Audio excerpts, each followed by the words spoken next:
left, right. Yo, don't get too cocky. We got a list of facts that you thought you knew, but you knew wrong. Even some of the facts that I'm presenting, I get corrected on. So this is an eye-opener. I think you'll enjoy it. Let me know some surprising facts in the comments. Thank you guys, as always, for watching. It really helps this podcast. If you like, subscribe, comment, any interaction with the podcast, it really helps us boost. This is SipTalk. Grab a drink and enjoy. Of course, it's good.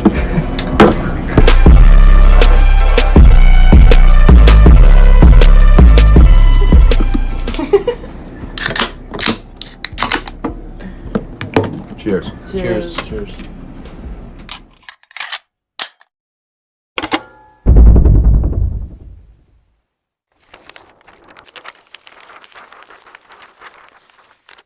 All right, we are live. Welcome to Sip Talk, episode 159. My name is Justin DeJulio out of my basement in New Jersey, joined by James, the Bosnator Boswell, accountant, philosopher, bartender, and referee out of you're in San Diego, yeah?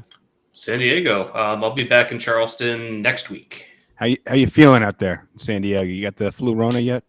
I hope not. I'm triple vaccinated and I've been wearing a mask most of the time that I'm outside, but going to a concert tonight, so there's a risk there. High risk. Yeah, I would cancel. I would lobby to have the concert itself canceled. That would be the safest and most responsible thing for you to do. Well, yeah. Actually, you know what? Beyond having the concert canceled, anybody who's performing at the concert actually should lose their career. I think really what you need to do is get on the Twitterverse and these irresponsible people who are supporting and performing for these super spreader events. I think that's really irresponsible. I think they need to go away. Well, the concert venue has a vaccine or negative test requirement. So, well, as we know, vaccines don't keep people from getting it, and they certainly don't keep people from spreading it. So all in all, it's very irresponsible. But look, I'm going to let it go this once. All right. You're involved. I trust your judgment. I'm actually feeling really good today, feeling really hydrated, which is actually, that's a bit of a handicap when we go into this hour-long podcast because we're having some drinks. And sometimes a couple of drinks in, you got to pee. So I'm hoping that doesn't happen to me. What are you drinking over there? I am drinking lime ginger.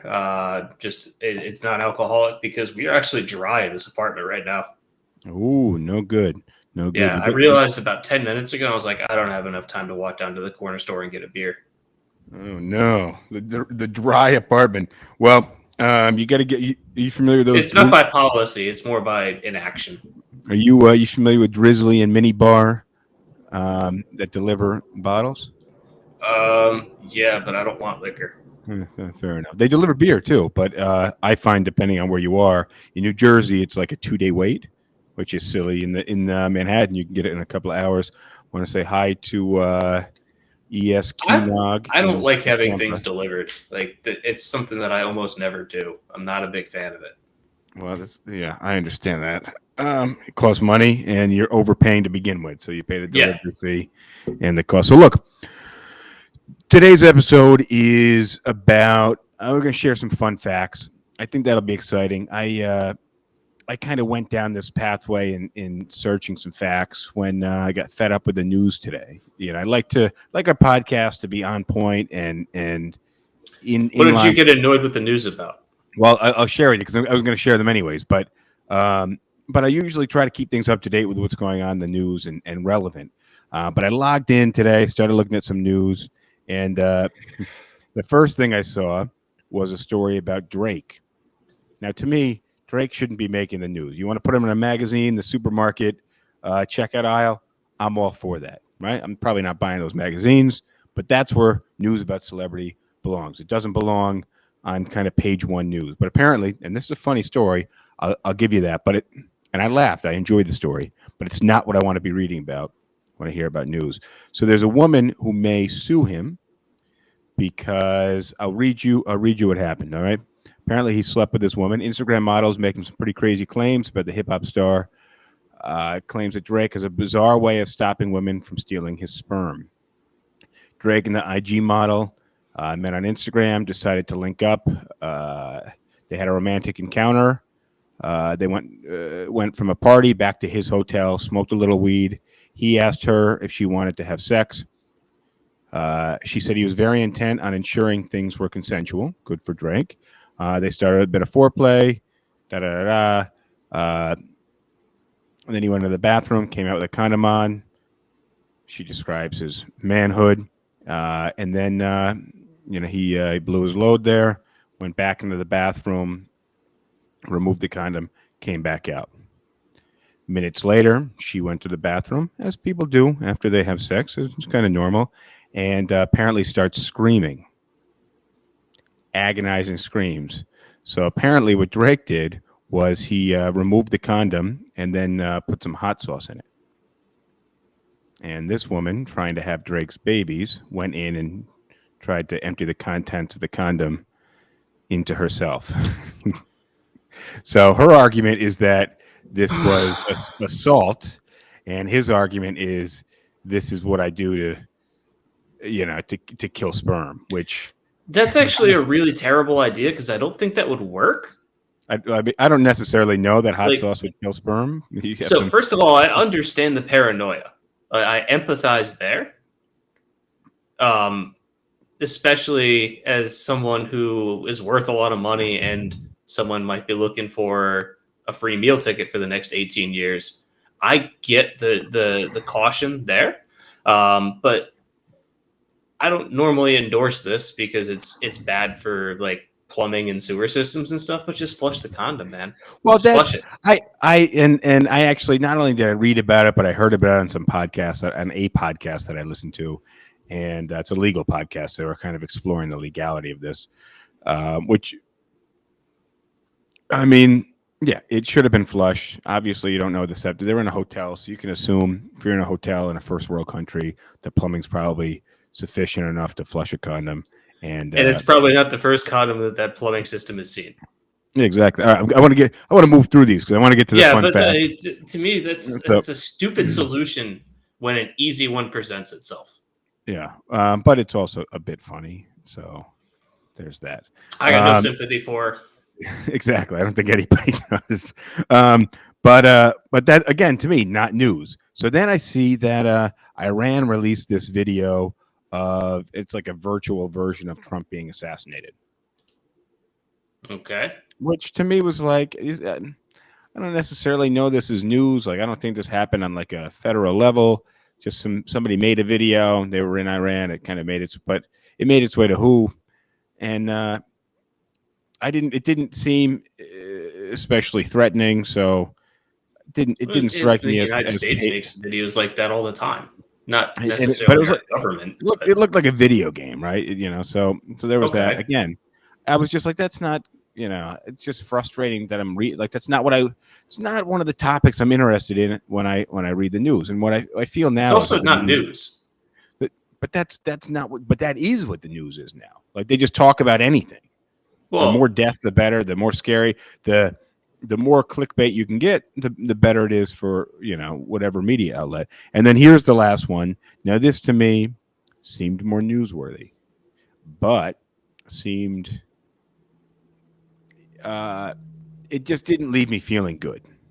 So apparently in Tasmania, they've created a black box for the Earth. Have you heard this? You know what a black box is on an airplane? It records everything on the airplane. Yeah. And it's basically impervious to fire and crashes.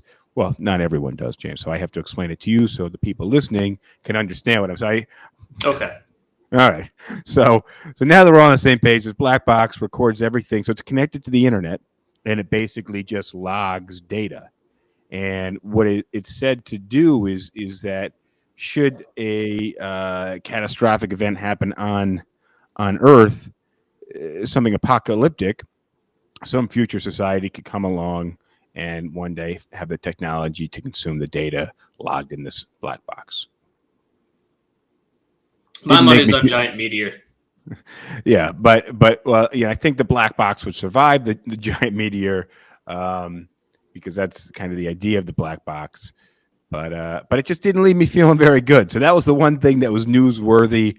It wasn't page one. It was like further down on whatever list. So either way, let's commence with the fun facts. But I do have to ask you: did your brother just walk through the background wearing exactly the same thing as you? Yeah, I ran out of long sleeve shirts, and he's like, "Yeah, I've got 2 of these." So, So you guys are dressed like twins. yeah, Brilliant. we were thinking about going into the office yesterday wearing the exact same thing. That would have been creative. I would have given it to you there. So look, I want to get on with these. I want to let's see. Irma's joined us. Yo, give me 10 seconds. That's fine. I'm going to say hi to the people on Instagram: Chloe Yancey, Christine Nevins, Barbara Diana, New York. Nice to see you guys. What's up, Tori? I see you making fun of my mustache. And I want to say hi over there on TikTok. And anybody who's watching live, you got to catch us so that we can read your comments live on YouTube, Twitter, Twitch, or Facebook. You can comment, and your comments appear on our main screen. That way I don't have to lose my eye line just to look at you guys. Thank you for the compliment on Hey Norma on TikTok. Thank you for the TikTok compliment. They like my new look. The only thing this mustache has brought me has been people telling me I got to shave this fucking mustache off my face. So yeah, that's I think the normal process of growing a mustache. Yeah, well, I'm gonna run with it for a couple more weeks, and I just want to get a nice. It's pretty full, but I want to get a nice, real full cowboy mustache before I really make any moves. You should get some wax. I want to get up to speed. Yeah, there's no way I'm waxing my face. All right. No, to like the mustache wax. Oh, mustache wax to really shape and style the stash. Yeah, well, we'll see. We'll see what happens. Well, I may need to do something more public facing than our podcast, where I decide to shave it off. So, I've had, in the past, I've had some periods where I was single for an extended amount of time, or in a relationship for an extended amount of time where I felt comfortable enough to grow a big beard. So, but then of course, I was facing something. There was going to be photos or video involved or a first date involved. I had to shave the beard just because I didn't identify with the beard. I don't quite identify with the mustache. I feel like I'm walking around in somebody else's identity, somebody with a big mustache. On that note, watch Fight Club. On that note, I'll let you lead. We both got some fun facts. I think mine are better, but I don't know yours yet. So I like this one. The inventor of shopping carts had to deploy decoy shoppers to wheel the carts around the stores and like put items in the cart because like people didn't know what they were supposed to be used for. Interesting. That makes me wonder. So shopping carts are newer to my life than you might think.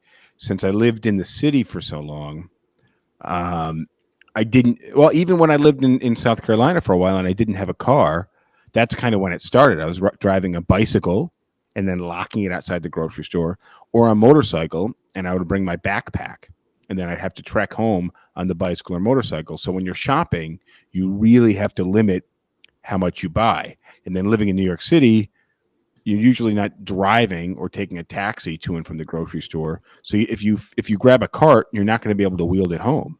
So for the last decade plus of my life, I haven't used shopping carts. But you know how to use them because in upstate New York where we grew up, we used them all the that's time. where we grew up. But now now I go shopping considerably less frequently, drop way more money on groceries, and come back with bountiful amount of trunk full of groceries. So, but using the shopping cart. Actually, last time I went shopping right before Christmas, 2 shopping carts. And New York City, you can buy the expensive groceries, because you're not buying much of them. Here, I'm starting to look for some deals. Either way, the 2 shopping carts was almost $600 worth of fucking groceries. I don't know how you do that. Most I've ever spent in a grocery store is like $140 or $150. I don't know how I spend that much either. I've never spent that much money on groceries, again, because shopping with a grocery cart is new to me. Now, I've ordered food before, for delivery, groceries, but it's different when you're shopping. You know what's weird for me? Down to in the South, they don't call them grocery carts. Oh, they call them buggies. Mm-hmm. Oh, that drives me. That makes me think of like some Victorian era frumpy Miss Muppet looking lady with like a baby carriage, and they're calling it a buggy. To me, that just Mm-hmm. Yeah, I was it's like, what are you referring to? You mean the grocery cart? yeah, no, that's way more Miss Muppety to me. All right, so I got one for you. Let's see. Can you guess the state with the longest coastline? Alaska. Close, Florida. Although maybe my fact is wrong because now you throw out Alaska. I'm like, shit, that sounds very similar to what Florida could be. Maybe it was let me Alaska coastline It length. might be the continental United States because Alaska would be so far ahead otherwise. Fuck yeah, no, it is way far ahead. It has to.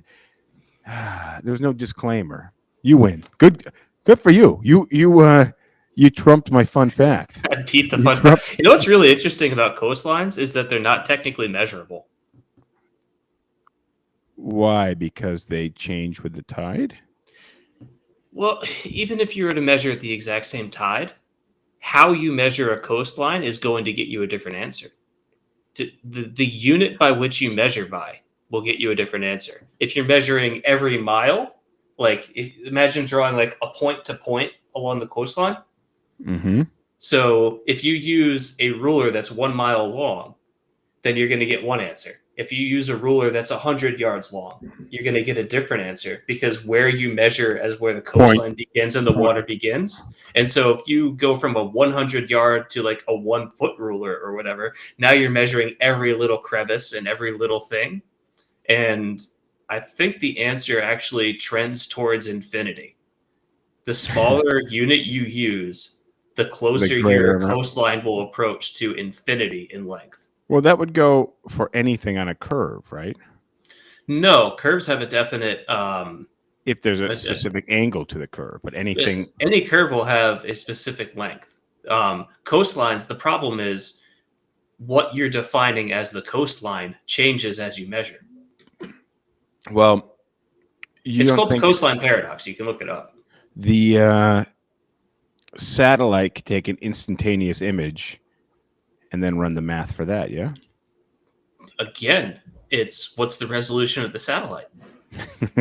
Fair enough. I'm going to give you the Coastline Paradox as your next fact, and I'm gonna give you one of my facts now. Sorry, I'm skipping you, but I'm giving you Coastline Paradox. You're just sour because I beat your fact into submission. And your Alaska fact, which is like 60. So Florida is 1,350 miles, give or take. Alaska 6,500 miles.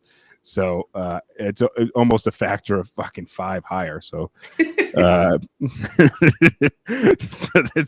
you got me on that. But that's the thing about geography. A lot of people don't get is that, like, depending on the map that you look at, it can be wildly deceiving. Like Alaska is an enormous swath of land that Texas fits inside of Alaska like 3 times. Yeah, that we just completely discount. So, good for the United States when it comes to owning territory. Oh, speaking of really quickly, since we're on Alaska, there are 2 states in the United States that have never recorded a temperature above 100 degrees Fahrenheit.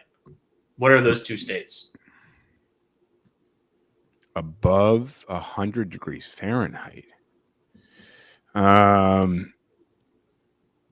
I'm guessing Alaska's one, given that's the answer. Everyone guesses Alaska. It's the farthest north. Yeah, and then I want to say like North Dakota. I feel like Washington hit like 100 several days in a row just last year. Yeah. Remember in Seattle, the heat wave there? Yeah, so I'm just trying to think of like what's the pathway of air, whatever that's called. But I'm going with North Dakota because I can't think of a better Gulf Stream. I can't think of a better answer. Hawaii has never measured over 100 degrees. Correct. Fahrenheit. Correct. Is it because they don't use No, it's because they're tropical. Like it's So it's very warm so there, even. but you've got Yeah. the ocean around everywhere, so it can't get too hot because you've just got all this relatively cool water around it. Interesting, because Hawaii is actually closer to the equator than any place Why in is the California. only United State that is below the Tropic of Cancer? Very interesting. Looking at a map, I couldn't see it for a minute. All right, I got to give you my I got to give you my carrot fact. So Is this about World War II? no, okay, you can follow up my carrot fact with something about World War II that's related to carrots. It is. But all modern day carrots are effectively GMO. Originally, carrots were predominantly purple with some white and yellow variety. And in the 17th century, the Dutch cultivated them into what we know as our normal carrots, the orange, regular sized carrots. Part one. So, cultivated is effectively a historical term for GMO. Well, yeah, but It was done in using different methods. Depends. You know, we could do something now using the same method and come up with something modified, and they would still say it's genetically modified. Doesn't happen in a beaker, but also baby carrots. You know where baby carrots come from? Mama carrots. Baby carrots are just regular carrots that are cut in 2-inch long pieces, and then they are shaved down and peeled after they've been cut. I'm not going to stop buying baby carrots. All right, what do you got? World War II. So you know the perception that if you eat a lot of carrots, you will get eyes? better vision. Yeah. That was a lie created by the British during World War II.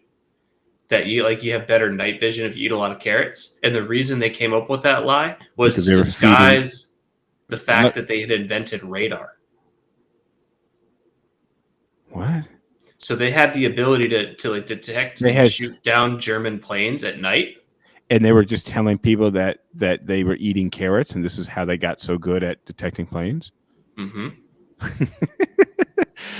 Oh man, I've never heard that before, but I'll go ahead and believe you on that one. That's You can look it up if you want. That's pretty wild. Well, just because you look it up doesn't mean it's true. Obviously, with the Florida research case here. here, Look with for more the than Florida here. All right. What else you got? I'll give you another one. I'll let you double up this time. We'll do another call back to Tuesday.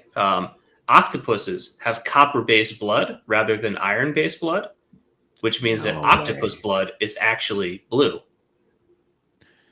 But that's because it's copper, not iron. I know you're not a seafood guy. You ever spent a lot of time around octopus? Can't say that I have. Oh my god, dude! Did I tell you when I cooked that octopus? Like maybe it was 2020. Yeah, it was during coronavirus. I bought an octopus. I went to the seafood department. They packed it up, brought it home, and I will tell you, bare hand this octopus. You got to rinse it, and you got to basically boil it for a while because otherwise it gets way too rubbery, and then chop it up and fry it in a pan. And it was the strangest strangest animal I have ever been in close contact with. It seemed alien to me. It wasn't alive when you bought it, right? No, I don't know how shortly before I bought it it was alive, but it had been debrained. But there was still other parts like like sucker parts that you have to. Their kind of main mouth sucker thing that you got to cut out of it before you serve it. But it was completely alien to me. It was actually really freaky. It was gray, and it just didn't remind me of anything else I've ever eaten. When you get it served on a plate and it's been cooked in a cast iron skillet and it's got some pepper flakes on it and some olive oil and some other spices, it's way far removed from the actual raw dead animal, and that dead animal is very foreign and very freaky. I felt I got a little weirded out. I actually felt like I was like touching an alien. I couldn't compartmentalize in my mind where that would belong, like in the natural world, except Bottom of the ocean. somewhere in the ocean. All right, I got a list of some of the dirtiest things that we touch on a regular basis. Doorknob. And I the dirtiest thing list I think I really like, especially today, because I get really pissed off with everybody using Purell like 140 times a day. I think it's ultimately going to be really, really bad for us. And you have kids that are basically raised in a bubble. They're super clean. Everything is bleached. They don't play outside. Everything's got Purell on it. But we have this huge rise in allergies, peanut allergies, things like that. And the more kids play outside in the dirt and in the forest, the less likely they are to develop these allergies. Yeah. So I think the Purell culture is actually going to contribute to more of these allergies over the next few decades, because it's not just using Purell. It's the mindset of everything I touch is dangerous and I need to Purell constantly. But on that note, just to fuck with people, some of the dirtiest things that we touch, there's no specific order to this, but number one is the cell phone. I think a lot of people are familiar with that already. Cell phone is obviously very dirty. Number two, the TV remote control. Number three, the keyboard, and that's amplified radically if it's a public keyboard. The dish sponge. So that never really dries out. It's just kind of, it's kind of moist all the time. And it's room temperature, and it's already being used on dirty things, and you're just giving them a home. Yeah, so just like lots of bacteria, this kind of yeastiness of whatever food is on there, and it's just and warm water too. You don't wash dishes with cold water, so you're like feeding it with you're feeding the environment, you're amplifying the environment. And thankfully, you're also sending soap through the environment, so that you do send some soap through there, yeah, but then it just sits there. Yeah, a lot of people don't clean their sponge after using it. All right, Family Feud rule. Show me doorknob. Show you a doorknob? For the list. I don't know what that means. Doorknob. Is the doorknob on a list? Yeah. Doorknob is not on a list, and I'll tell you why. Because it's touched so often. So some of these dirty things have to have time for the bacteria to grow. So a lot of doorknobs, they have some bacteria on them, not as bad as, say, the remote control. So toothbrush holder is actually next on the list, because what happens? Your toothbrush, that gets bacteria on it, but then it drips onto whatever the toothbrush holder is, giving it the moisture. And, with that moisture, it was just in your mouth. The bacteria spawns from there. Next is office break room stuff. And again, think of it as the opposite of doorknob, in the sense that, and surprisingly missing from the list, is toilet seat. Because like the like your thighs and your butt or whatever don't really touch that many things. Yeah, and they're wrapped in cloth. It's like, that's dirty. Like touch the toilet seat. Yeah. But unless you're doing it wrong. So, but office break room stuff, just generally pretty gnarly. And reason is it sits there a lot. It doesn't get used that much, and nobody does a really good job cleaning it. So something that sits in the break room, pretty dirty. Dog toys, they're up there. They said a dog's mouth doesn't have much bacteria, but that's because it kind of sanitizes itself with their saliva.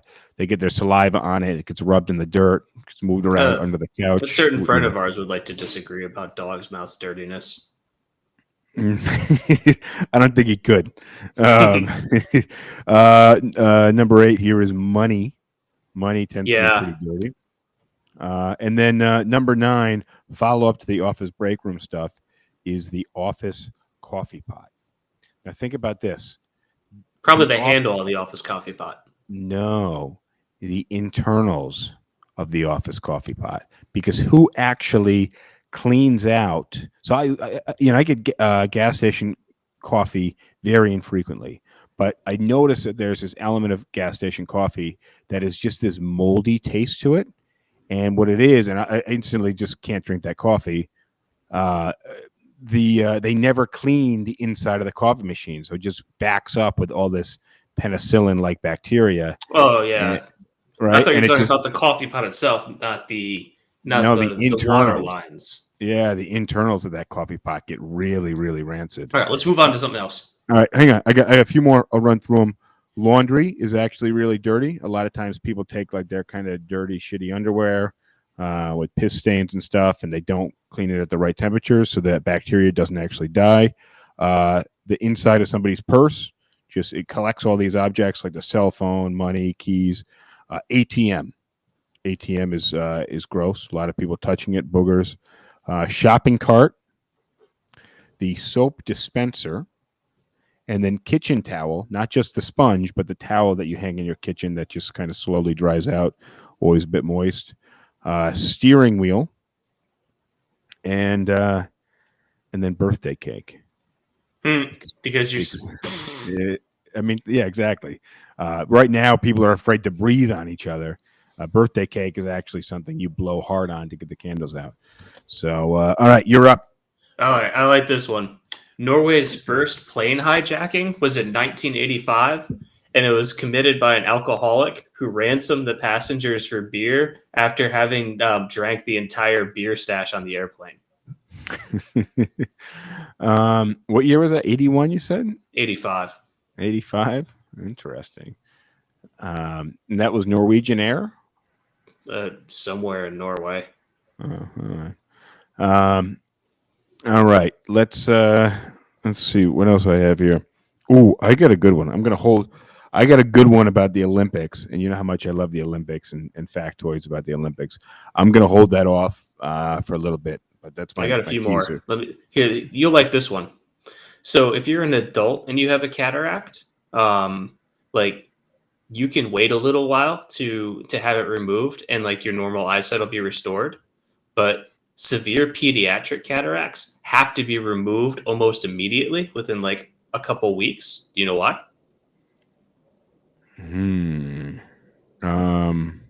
The formation of the eye, maybe. Close. Your eye is still growing and forming. Close. The reason is your brain is still developing, and so if the eye kind of goes out, like the brain will develop and say like, all right, we're just not going to use that eye. Holy shit. The brain will adapt and say, all right, that eye's bad. And so even if you fix the eye later, the brain's basically just cut the wire there and said, we don't need that information. So it's not the eye that is developing so much as it's the brain learning what's working with the body. Whereas if you're an adult, that's already set in stone. Oh, I got a comment. That's very interesting. I never want to know that. I got a comment from Jess3989 Ika, and she said, so this is obviously we're talking about dirty stuff. She said, remember when people washed their groceries? Yes. Are we talking about during COVID? I'm assuming so. Yeah, I'm assuming. I never did that during COVID. I didn't either, but a lot of people. Like some produce. If I get produce, I'll often wash that, but that's like not COVID related. That has to do with just like coming from like fields and crap. Yeah, produce you should because it's got chemicals on it. We got a request to be in the video here. If you guys are watching live and you want to jump in, you want to call in, go to my Instagram profile and click on the link in the Instagram profile, and you'll appear on the screen here, and we can let you in. You can't join the Instagram live. You can't join the TikTok live. You have to click the link in the Instagram profile while we're live, and then you can click to join. We'd love to bring you on and hear what you have to share with your funny facts. And if you're too funny, we may just kick you off. We don't we don't like regular contributors. We need a class clown. All right, I got I was just talking about the toothbrush holder being one of the dirtiest things, especially in your bathroom, dirtier than your toilet seat. You brush your teeth in the shower? No. Have you ever brushed your teeth in the shower? I have. I'm not a big fan of it. No, it's a separate activity. So, but you know what I really hate is, and a lot of people do this, and anytime I catch myself doing this, I just get really pissed off myself. Is when you're brushing your teeth, I don't like just sitting there staring at myself in the mirror. Like I have to be doing something else, whether it's like I never look at myself in the mirror. I'm walking around or doing but something. yeah, just standing there like this, for a minute or two. I just feel I'm not one to waste time, and just standing there staring always gets me. So look, I'm not a fan of brushing my teeth in the shower. I have in the past. Sometimes I'll be standing there, shower's running, trying to brush my teeth first, and I'll hop in the shower with the toothbrush. But I don't like doing that. And you want to know why? Because then where are you going to put that toothbrush when you're done with it? Oh, next to the drain. Let it rinse out. The drain on the floor of the shower? Yeah, of course. Ugh, no way. The shower floor is gross. So what I've done is tossed it into the sink from the shower. You open the curtain, you throw it out, and it lands in the sink. You're talking to someone who is on more. I've probably drank a beer in a shower on more occasions than I've brushed my teeth in a shower. Probably 50-50. But the throwing the toothbrush from the shower to the sink has backfired on me. It has flown out of the sink, like a basketball going into the hoop, and it kind of runs around it and then pops out. It landed behind the toilet. And now you got to throw that toothbrush out. Then you just got to throw it out. It's over with. No more. You can't salvage it. It's touched the ground next to the toilet. No way, Jose. All right. What else you got for me? Fun facts here. Linoleum flooring is made almost entirely of renewable resources, naturally decomposes, and is technically edible. So next time your food budget's tight, take a look at your flooring. Well, I can tell you linoleum floors naturally decomposes because I've seen a lot of linoleum floors in pretty bad shape. But there's actually a video that's been trolling me on YouTube. It just keeps popping up on YouTube. And I think the title of the video is Linoleum Floors Are Cool. So one of these days I'm going to have to pop in for the 12 minutes and listen to this. Yeah, linseed oil and powdered cork. Can you eat cork? It's not going to kill you. Like cork is probably like inert, where like you just kind of like passes through you. Yeah, it's a bark, right? Yeah, bark of the cork tree. Bark of the cork tree. There's nothing poisonous about it. It's not going to like get lodged in your tract and cause problems. You're just going to have lighter weight poop. It's going to float. That's for sure. All right, I got another shower. I got another shower factoid. You're in the shower and you have a curtain shower. Or you get the sliding door. At home, I have a curtain. Okay, I like the sliding door. There's also some other options there if you can get away with. I think the sliding door is one step above the curtain. I have a curtain right now, but I have two curtains. There's two curtains. One's a more decorative, hangs on the outside, and then there's a more rubberized, whatever you want to call it, one on the inside. And that's the basic system. Well, a lot of people just have the one curtain. And you know what happens when you have the one curtain? The shower curtain comes inward when your shower heats up. Pressure differential. Exactly. So that's the factoid, basically. What is it that causes your shower curtain to suck inward towards you when you're taking a hot shower? And that's because the hot water heats up the air. Hot air is lighter and less dense than cold air. So the cooler air on the outside pushes in. It's also the water creates a current in the air. So the air on the inside of the shower is moving, whereas the air on the outside of the shower is still, and moving air has lower pressure than standing air. That makes sense. Even at the same temperature? Mm-hmm. No, the hotter temperature is also going to have lower pressure. So it's really like you've got two factors working together. All right, what's the next one you got for us? This one's stupid. Modern American SUVs and pickup trucks are almost the exact same size as tanks were in World War II. No shit.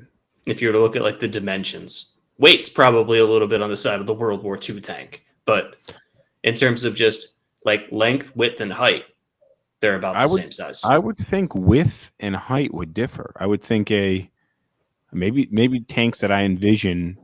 Like I think like the Lamborghini Countach, which is a flatter, wider car. I think of a tank as flatter and wider.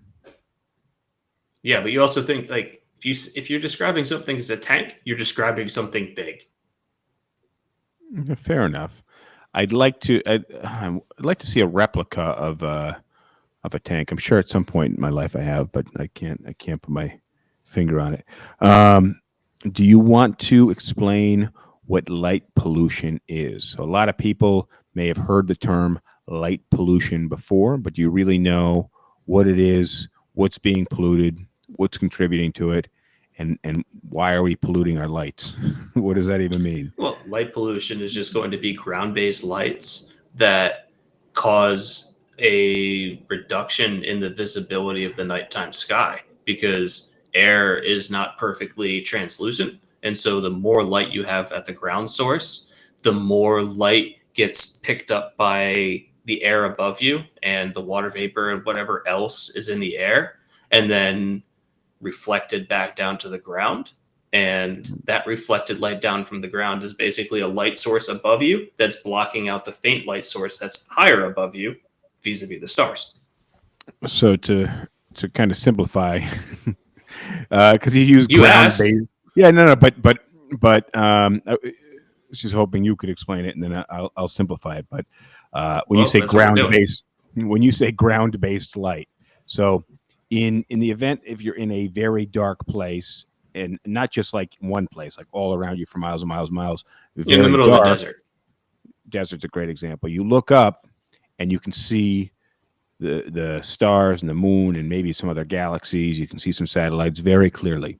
However, when you're in a place, especially like New York City, where there's a lot of what you called ground-based light, but what you really mean is just any light from electricity to fire or whatever else, that light travels upwards, hits the particles in the air, and reflects back down to you. So you basically, the sky appears brighter, which drowns out the light coming from the stars and the planets and whatever else. No, the reason why I say ground-based light is because, like, if you've got the moon out, you're going to be able to see less stars than on a moonless night, and that's not ground-based light. Sure, but that's still light coming towards you from closer than those stars. Right, but we wouldn't think of the moon as light pollution. No, exactly. We wouldn't think of it'll have a similar effect outside of the Earth. Exactly. Man, that light pollution, we really got to turn that down. But that's why a lot of satellites and what's the word I'm looking for? Not satellites. Observatories with giant telescopes are located in very remote areas and on the tops of mountains, which typically are pretty remote. Well, the reason why you go to the top of a mountain is because you've got less of coverage. The cloud coverage doesn't matter so much as it just is the amount of air between you and space. Is that air itself is a refractor of light. And so the higher up you can go, the less air is going to mess with the transmission of light from space. Less moisture in the air. No, it's just air itself. You could have perfectly dry air. And but by going up, you're also eliminating the clouds and the moisture. Oh, yeah. So, all right, let's see what else I have.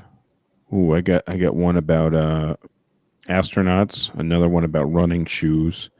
What do you have? What percentage of your body weight does your brain take up? Well, I guess that would depend on the different body weights of different people, right? On average. I mean, okay, so let's say average 180-pound person, and you have a 8 to 10 pound brain, I'm guessing. So let's say like a 1/18th, which is what, like what is that going to be? Like around 20%, 22%? No, that's backwards. What's the percentage? I'm guessing 2%. the brain weighs 2%. 2%. Well, What how much does the percentage brain of your weigh? calories? So, of the calories that your body burns every day, what percentage of the calories are attributed to your brain? Okay, so no, my math was 5%, but you're saying 2%. But my So question the to you is how brain much? weighs percent of your body, and then what percentage of your calories expended every single day are burned because of having a brain? Not you necessarily. The number is going to be lower for you. What percentage of your calories are burned by your brain? Well, Yeah, so you think I like your digestive system burns I would calories to argue. do things. Oh, okay. Well, I was going to argue 100%. No. Think about like if I you mean, could sorry. exist without your brain, which I've seen you do before, then what, like, you've got all the calories that the rest of your body needs to burn to do its thing, but to run your brain, what percentage of your daily calories does it require? Oh, I'm going to guess about 5%. 20. Really?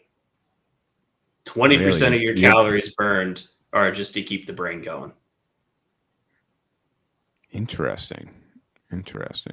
So 2% of your weight, 20% of your calories. That might explain why you go crazy when you're like starving, like literally starving, not like you're hungry because you didn't have any Nesquik It could this be. morning. Because your brain, as you have problems with your body, the either like hypothermia or starvation or whatever, your brain will like cut off calories in circulation to parts of the body in kind of ascending order of importance. So like you're gonna lose your feet and your hands first because they're the extremities and they're the least likely for you to need. Like your heart and your brain are gonna be the last places to get shut off because those are the two most important things. Yeah. Also lungs. Lungs, heart, brain. All right, I got one for you, and I'm asking these questions. I know the answers for already, like the light pollution. Obviously, I know the answers. I looked these up. Maybe not Florida, Alaska, coastline. Forget that one. But how is it that minimalist shoes, so shoes with less padding, prevent more injury? Depends on what type of injuries.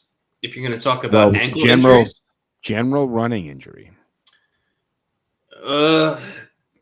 probably because your body has to do more work to keep stability throughout the running stroke, and by developing the muscles that you need to keep stable between your ankle and your knee and everything, you're going to have stronger muscles. So that way, when something does go wrong, you're not stressing a weak system. You're onto something. First and foremost is when your heel hits the ground and strikes the ground, it's compressing all the joints, right? So your ankle, there's no buffer, just basically the cartilage when your heel hits the ground. So having a running shoe with a big heel helps suppress some of that. And then obviously your knee. There's no real muscle buffer between your heel, your ankle, and your knee. That's basically just cartilage and whatever's on the bottom, and whatever's on the bottom of a thick running shoe. And then you have your knee, which will give you a little buffer to your hip, right? So your knee bending. There's a fair amount of muscles around the hip. Yes, but what's, there's the direct impact when your heel strikes the ground affects your ankle and your knee. Your knee is able to bend a little bit, but that's the first point that bends. The next point that bends would be your hip. Yeah. Now, when you have a low profile, a minimalist running shoe, you don't run heel toe. You run on the ball of your foot. So basically, where this padding would be on your hand, same place in your foot. So you're landing mostly on the ball of your foot, maybe a bit more flat-footed, but really the ball of your foot is taking most of that impact. And then your ankle is actually acting as a spring. So your ankle isn't having that impact with the ground. And so your ankles bear a little bit better, and then your knees bear a little bit better, and then your hip bears a little bit better. The downside is it takes a lot of building up of the calf muscle and tempering of the calf muscle to be able to build up the long run. So when people start wearing minimalist shoes, they have to understand you adjust your running your running structure and the way your foot hits the ground. You can't any longer run heel to toe, or you're going to have some really bad ankle damage, some heel spurs, things like that. You got to get up on the ball of your foot. I also thought that like with a higher cushion shoe, there's going to be more material, which raises the center of gravity for your ankle. And so that's going to make your foot more unstable if you step on an uneven surface and your foot starts to roll. The higher the center of gravity, the quicker it rolls. That would be probably a very good one, which is why like tennis shoes and indoor soccer shoes have a very low profile. Yeah, like think about it. Which shoe is going to be easier for you to roll your ankle in? A pair of tennis shoes or a pair of high heels? Yeah, exactly. And with running shoes, a big fat heel on those, which a lot of the running shoes have very thick soles. Your ankle is further away from the ground. So that's it on how minimalist shoes actually provide better support. All right, I got astronauts, and then I got the Olympics, and the Olympics one I think is going to blow your mind. No, do the Olympics one then. No, we got time. How do astronauts shower in space? They don't really. You ever thought about that? They don't really. So there's been a couple of different ways. At one point in time, they would seal themselves in a plastic bag and clip it up top, and it would put water in the bag, and that's how they would clean themselves, and then they would towel dry after that. The water would just kind of stick to them. They also did some sponge bathing, but that still takes a lot of water to do. So now what they do is they have small packets, these little packets of water that they squeeze onto themselves, and the water kind of sticks, once you squeeze it out, kind of sticks to the skin. And then they add rinseless shampoo and rinseless, soap. And they kind of rub that in, and then they dry themselves off. I feel like there's some middle schoolers that, in collaboration with Axe body spray, could come up with a solution here. Yeah, I can. Yeah, middle schoolers, you stinky sons of bitches. You guys, you either smell really bad or really bad, and like Axe. All right, you want to throw one in there before I give you this Olympics one? You got one more to throw in? I'm gonna throw one in that's not a fun fact, but since I mentioned Axe, so you didn't have the opportunity to go to like a 4-year school where you actually stayed on campus. I didn't go to a sleepover college. Yeah, living in a dorm. One of the things we would do to somebody is Axe used to have like a pull, like kind of a trigger. Okay. And like what we would do is you take a zip tie to the trigger and pull it, and then you just throw that into somebody's room and shut the door. And it just goes on and on.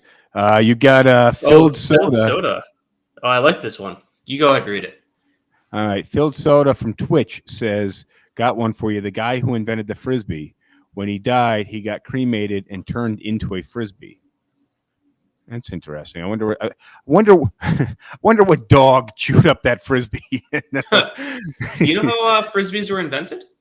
By a slightly weird dude. No, it was they were originally pie tins. It was the Frisbee Pie Company. And the pie tins were shaped in such a way that like when you threw them, they went really far. So the guy saw like kids using like these pie tins as toys, and that gave him the idea to like refine it into a better flying device. So, hey, filled soda, are you sure this guy got cremated and turned into a frisbee, or cremated and turned into pie? Because one is slightly more sadistic, but people are weird, and he'd need somebody else on the inside of the pie factory to help out with that one. Well, same thing with the frisbee factory. All right, so look, here's the one I got for you about the Olympics. So do you know that the U.S. Olympic Committee awards athletes a dollar amount for a gold, silver, and bronze medal? I I didn't know that. I feel like assume I maybe, heard that. Yeah, like you got some kind of prize for winning. But I couldn't thought tell you maybe. what it You was. get a gold medal, right? You get the Well, gold yeah, medal. but you're not going to sell it. Well, you could, especially if you're hard for money. And if you spent the last 9 years of your life training for one sport, you got a gold medal, and now you're a bit old to do that sport, and you realize you've sacrificed 85% of the rest, of your life. Yeah. Otherwise, you have Not limited everyone gets social to sign a skills. Wheaties box endorsement. Yeah, you're not signing with Wheaties or Nike. You got limited social skills. You got limited job opportunity, limited connections because you've sunk your life into competitive diving or something. Yeah. But the U.S. awards gold medal winners $25,000. And so this fact actually has a sick twist to it. Gold medalists get $25,000. Silver medalists get $15,000. And $10,000 for bronze medalists. But here's the catch: they have to pay tax on this, and they're Not taxed anymore. They changed that. They're taxed at a cash bonus on this. I think that actually changed. That used to be the case. I think after the 2021 Olympics, they actually made it so that the Olympic prize money is tax free. That would still I'm not surprise certain on me. that, but I remember reading about that. So I think that like it no longer is the case. Oh, fuck! I got one more fact after this. Let me rush through this. So I heard that you're taxed, and the tax for the gold medal is about $9,000. But on top of being taxed for the cash bonus, you're actually taxed for the value of the medal that you receive. So there's no such thing as a different tax rate for a cash bonus. Income is income. It's not like cash bonuses are taxed higher than regular wages. Well, if you had a W-2 and then you had a $25,000, earning for your gold medal, that wouldn't appear under your wages line on your taxes. Yeah, but you're not paying a different tax rate on it. No, it would still be factored into your adjusted gross, but yeah, you're not paying. It's not like if you paid 25% on your normal wages, you pay 40% on your. No, you'd have to be at the highest bonus. Tax rate to be taxed. Right, but it's not because people always think like I'm getting taxed out the ass on my commissions or whatever. I'm like, no, you're going to get taxed the same. All right, so I got one more for you, and that is, what is the first day of the week? Sunday. First day of the week, International Standard, is Monday. So a lot of people in the U.S. and the West, so U.S., Canada, believe that Sunday, and all of our calendars here read Sunday as the first day of the week. But Sunday is, in fact, part of the weekend. Well, we all know that intrinsically. but only in the West. So basically, Canada and the U.S., when you're looking at a calendar, does it start on Monday? And I actually went online. I looked at some calendars, internationally, and they all start on Monday. And I've noticed some of the calendars sometimes on some of my devices start on Monday. So, little funny fact that the International Standard week starts on a Monday. Only in the U.S. do our calendars read the beginning of the week is on a Sunday. All right, we got about 60 seconds left. I got one more. You'll like this one. So in the U.S. Constitution, in Section 10, the original version of the Constitution, the one that was actually written out, uses the wrong version of its in its. No way. Yeah, and so all school textbooks. Huh? Is that a Jefferson? Would that be Jefferson that mixed that up? Maybe. I don't know who actually wrote it. Like they were all involved, but there's a typo in the original version of the U.S. Constitution. and not a typo because it was written, but you know what I mean. Is they got the grammar wrong. When that document was written, they thought of every case inside and out, and future cases that they couldn't even fathom they accounted for. Yeah, except for this conversation. But yeah, so all U.S. school textbooks repeat this error when they like reprint it. If you go into the back of like a history book or whatever, it says U.S. Constitution, you can read it. They repeat the error because that's what's actually written in the Constitution. And we didn't learn that in 7th grade. We're just learning that now. Well, we didn't know the difference between its and its in 7th grade, apparently. Also, gold medal, 18 to 25 ounces, contains mostly silver. Thank you, TikTok. On that note, we are out. Thank you guys for joining us. Laters. Adios. All right, that concludes this episode. Thank you very much for joining. As always, if you have not already, as I said in the beginning, interacted with this podcast in any way, shape, or form, that's commenting, liking, sharing, subscribing. It all helps us grow this podcast. We love doing this podcast. If you made it this far, little part of you, little part deep down inside must enjoy it too. So help us out, and we'll see you next time. I like PBR. I just got priced out of it. Any interaction with the podcast really helps us boost. Fucking A.